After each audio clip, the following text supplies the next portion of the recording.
Major funding for this program was provided by the Detroit Zoological Society.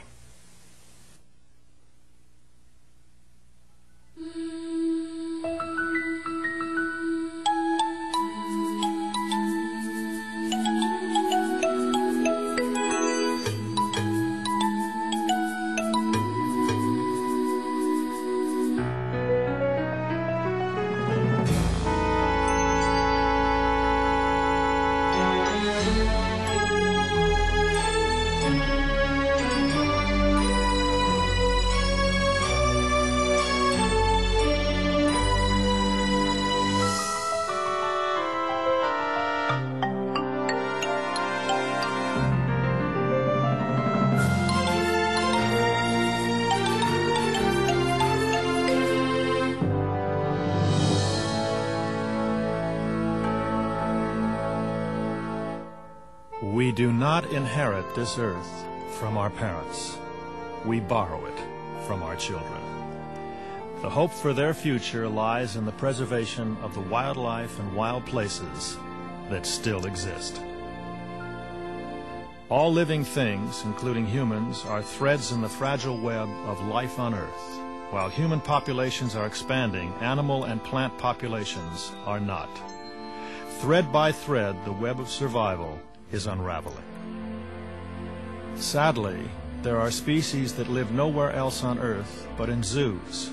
Some have been brought back from the edge of extinction, others teeter on the brink.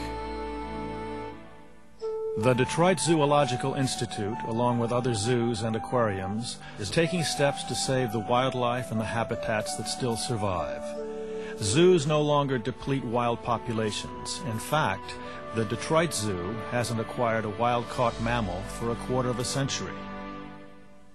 Many animals are in trouble in the wild, and zoos don't have enough space or resources for all the species that need help. And so, comprehensive breeding and conservation programs have been established. One such program is the Species Survival Plan, SSP. The Detroit Zoological Institute, which includes the Detroit Zoo, the Belle Isle Zoo, and the Belle Isle Aquarium, work with zoos and aquaria around the world to breed animals that have a chance of survival. The Siberian tiger is part of this program. Its survival is threatened on two fronts. Not only is its natural habitat shrinking, it is also being hunted by poachers. In fact, there are more Siberian tigers in zoos than in the wild. Captive populations like this play an important role in the ultimate survival of their wild relatives. Zoos have become so successful in their captive breeding programs and space is so limited that controlling births is necessary.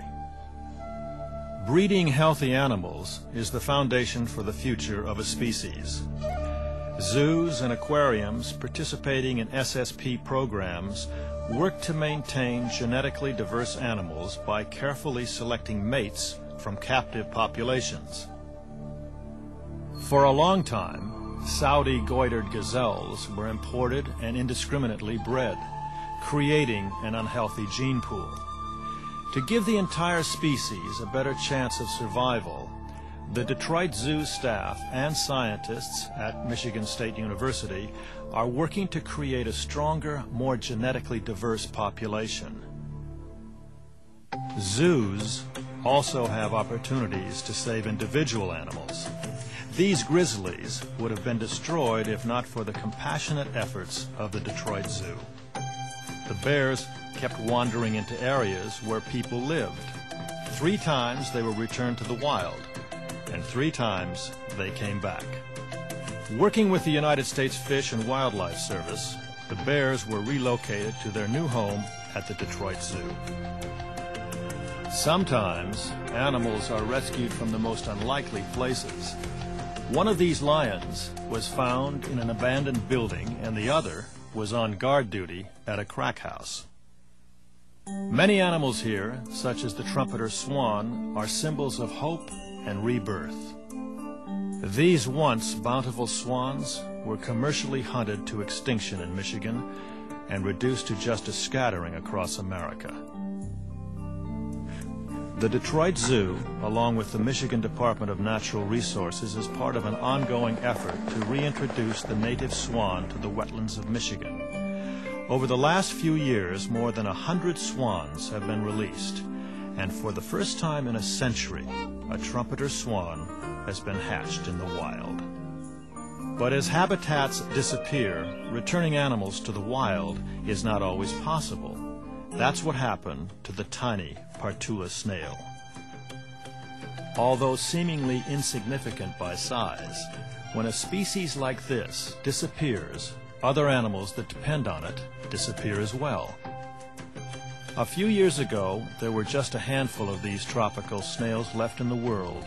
All of these fragile animals were collected and brought to the Detroit Zoological Institute, the first place in the world where they have been successfully bred. Although the Detroit Zoo has snatched this entire species from extinction, Partula snails cannot be returned to the wild just yet. The tropical habitat where they once